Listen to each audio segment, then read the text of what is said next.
जय हिंद साथियों, कैसे हैं आप सभी। आशा करते हैं कि आप सभी बहुत ही बेहतर और बेहतरीन होंगे। मेरे साथियों, समाज से संबंधित अब तक जो भी हिंदी के पाठ्यक्रम में पूछा जाता है, समाज से संबंधित प्रश्न, यूपी पुलिस हो या फिर यूपी एसआई हो या फिर यूपी जेल वार्डर या फिर जहां भी समाज से संबंधित पेपर में क्वेश्चन बनते होंगे, आज हम लोग जानने का प्रयास करेंगे। मेरे साथियों, समाज को समझना है तो वीडियो अंत तक रिक्वेस्ट है आपसे कि जरूर बने रहिएगा। वीडियो में आपको बेहतर तरीके से अव्यय भाव क्या होता है, द्वंद्व समास क्या होता है, कर्मधारय द्विगु या फिर तत्पुरुष समास, इन सब चीजों को बहुत ही बेहतर तरीके से हम लोग समझने का प्रयास करेंगे। तो आइए हम लोग बात करते हैं।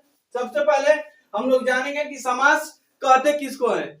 मेरे साथियों, समास का शाब्दिक अर्थ होता है संक्षिप्त, यानी कि जो संक्षिप्त हम लोग करते हैं, संक्षिप्तीकरण ही क्या कहलाता है, समास कहलाता है। ठीक है, जैसे दिन और रात, दिन और रात तो हम लोग क्या बोलते हैं, रात और दिन, तो रात दिन हो जाता है। ठीक, सुबह शाम, सुबह और शाम तो हम लोग क्या लिख देते हैं, सुबह शाम। इसके अंतर्गत हम लोग बात करेंगे सबसे पहले अव्यय भाव समास के बारे में। ठीक है, अव्यय भाव समास का मतलब क्या होता है। देखिए, अव्यय भाव समास का मतलब यह होता है कि जो उसका पहला पद होता है और एक होता है उत्तर पद, यानी कि पूर्व पद की चर्चा होगी और उत्तर पद की चर्चा होगी। पूर्व पद का मतलब जैसे दो पद मिलकर के ही क्या बनते हैं, समास का संक्षिप्तीकरण होता है। जैसे मानिए यहाँ पर दिया हुआ है आपका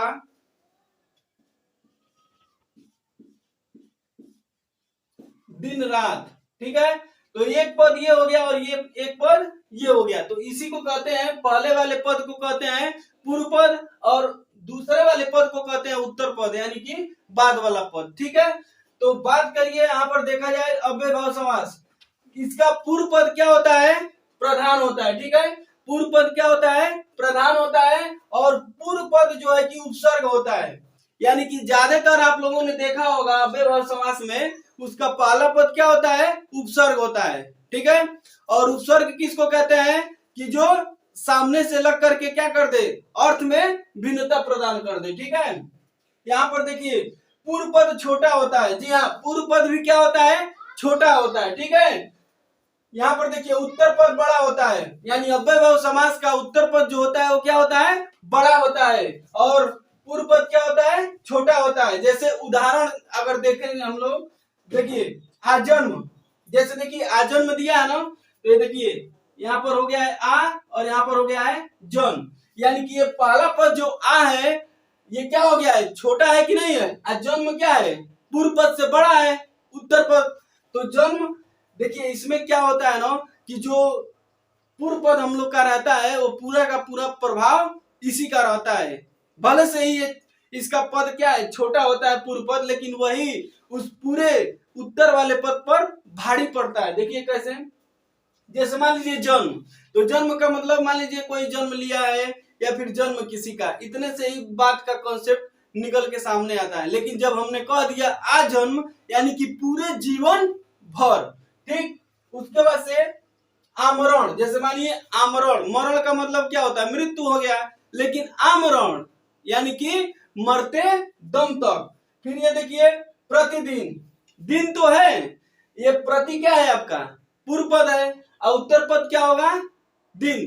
तो दिन तो एक मान लीजिए कि कॉन्सेप्ट निकल के सामने आ रहा होगा, केवल दिन। ठीक है, लेकिन प्रतिदिन से क्या हो गया, यानी कि रेगुलर बेसिस पे, प्रतिदिन, आज कल परसों इस तरीके से करते करते प्रतिदिन की बात हो रही है। तो ये प्रतिदिन, प्रति का क्या हो गया, ज्यादा प्रभाव पड़ा कि नहीं पड़ा, इसलिए पूर्व पद का जो प्रभाव होता है सबसे अधिक होता है किसमें, अव्यय भाव समास में, और उत्तर पद क्या होता है, बड़ा होता है, पूर्व पद क्या होता है, छोटा होता है। ठीक है, एक और क्वेश्चन आता है हाथों हाथ। जब भी रिपीटेशन दिखा, शब्दों का जब रिपीटेशन दिखे आपको, मतलब कि शब्द, एक शब्द यहाँ पर है, वही शब्द फिर क्या है, हाथों हाथ, तो हाथ और हाथ दो बार आया है ना, हाथों हाथ, तो ये भी किसमें आएगा, अव्यय भाव समास में।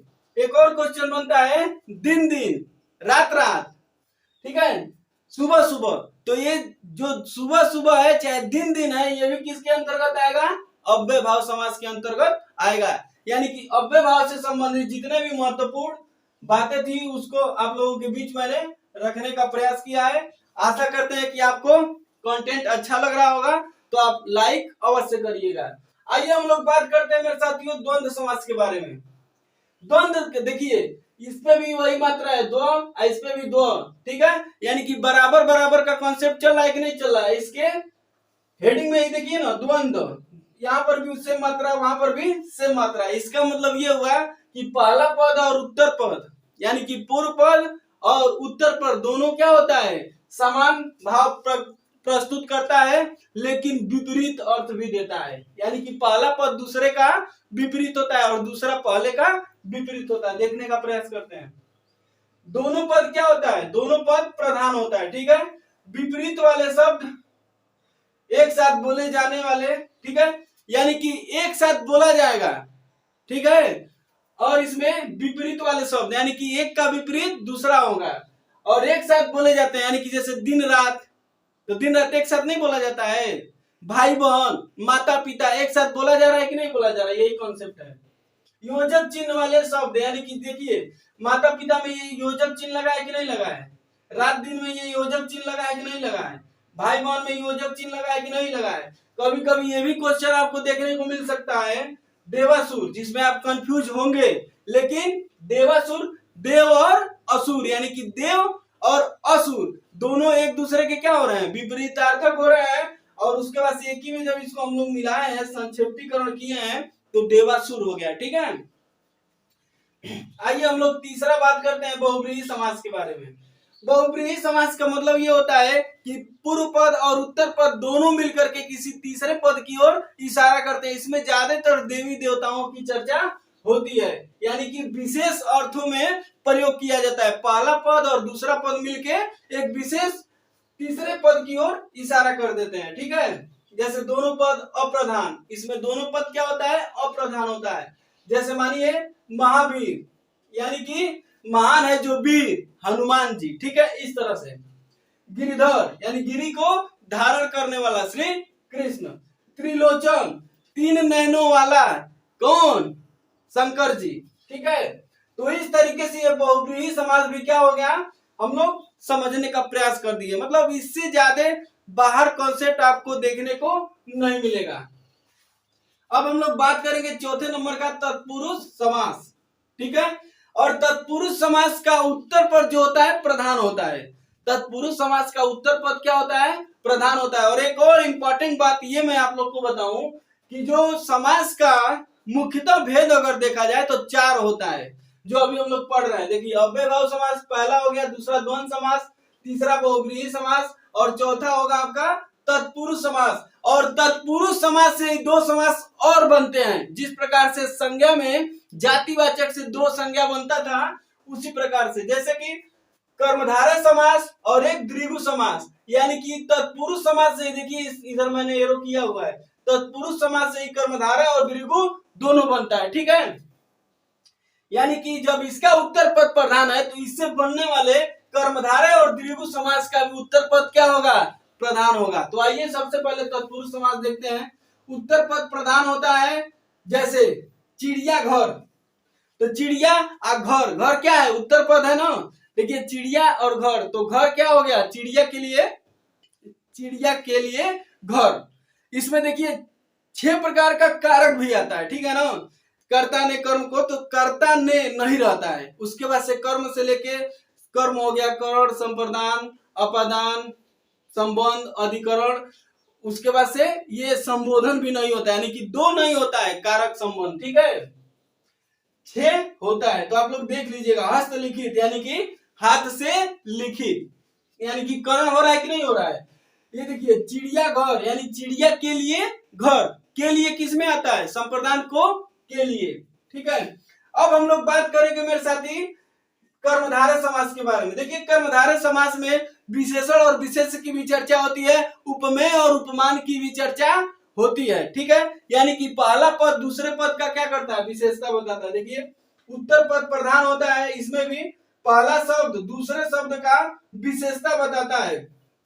पहला शब्द दूसरे शब्द का क्या करता है, विशेषता बताता है, ठीक है। जैसे देखिए लाल मणि, मणि है लेकिन कैसा है, लाल है, ठीक है। उसके बाद से अधमरा, मरा है लेकिन कैसा, अधमरा, यानी कि देखिए विशेषता बता रहा है कि नहीं बता रहा है, ठीक है। उपमान और उपमेय, यानी कि जो उपमेय आपके पास प्रस्तुत हो और उपमान क्या हो, दूर हो आपसे। जैसे चंद्रमुख, ठीक है, आपका मुख चंद्रमुख के समान है, तो ये बताइए चंद्रमुख कौन हो गया। देखिए जो जिससे तुलना की गई है उपमान हो गया, यानी कि चंद्रमा। मुख कैसा है, चंद्रमा के समान, तो किसका है, वो आपके पास है, और जिससे आप तुलना किए हैं वो क्या हो गया, उपमान हो गया। तो यही विशेषण और विशेष्य की बात इसमें होती है। ठीक है मेरे साथियों, बहुत जल्दी जल्दी हम लोगों ने समझने का प्रयास किया है कि आखिर समास होता क्या है। ठीक है, समास का शाब्दिक अर्थ क्या होता है, संक्षेपीकरण होता है, और लास्ट हम लोग पॉइंट देखेंगे द्विगु समास का, जिसका उत्तर पद क्या होता है, प्रधान होता है। तो आप देखिए, याद कराते हैं, देख लीजिए, तत्पुरुष समास का उत्तर पद प्रधान, तो उससे मिलने वाला कर्मधारय और द्विगु समास का भी उत्तर पद प्रधान ही होगा। ठीक है, इसमें पूर्व पद क्या होता है, संख्या होता है, जिसमें पहला पूर्व पद संख्या आ जाए उसको क्या कहेंगे, उसको क्या कहेंगे मेरे भाई, पूर्व पद संख्यावाची होता है।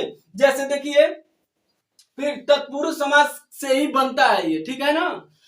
चौराहा यानी कि चौराहा यानी कि चार राहों वाला रास्ता, ठीक है। उसके बाद से तिरंगा यानी तीन रंग वाला तिरंगा, ठीक है। दोपहर, दो आ रहा है कि नहीं आ रहा, दोपहर, ठीक है। तो इस प्रकार से हम लोगों ने समास के बारे में जितना भी इसका बेसिक कॉन्सेप्ट था, और पेपर में जो यूपी पुलिस में या फिर यूपीएसआई में क्वेश्चन बने हुए थे, उसका कलेक्शन आप लोगों के बीच मैंने रखने का प्रयास किया है। मेरे साथियों, ये ऑनलाइन जो प्लेटफॉर्म है, इस पे बहुत ही मेहनत और कंटेंट के साथ काम किया जाता है। तो आशा यही किया जाता है कि आप सभी चैनल पे आए और चैनल को सब्सक्राइब भी करें, और ज्यादा से ज्यादा लाइक शेयर भी करते रहे मेरे साथी, जिससे कि हमारा और आपका जो कनेक्टिविटी है, जो हमारा हौसला है आपके प्रति, कि आप भी हमारे वीडियोज को, आपको कंटेंट को अच्छा लगता होगा, तो इस तरीके से आप लाइक कर देंगे तो मुझे बहुत ही संतुष्टि और बहुत ही अच्छा लगता है। ठीक है, तो आज के लिए बस इतना ही। जय हिंद।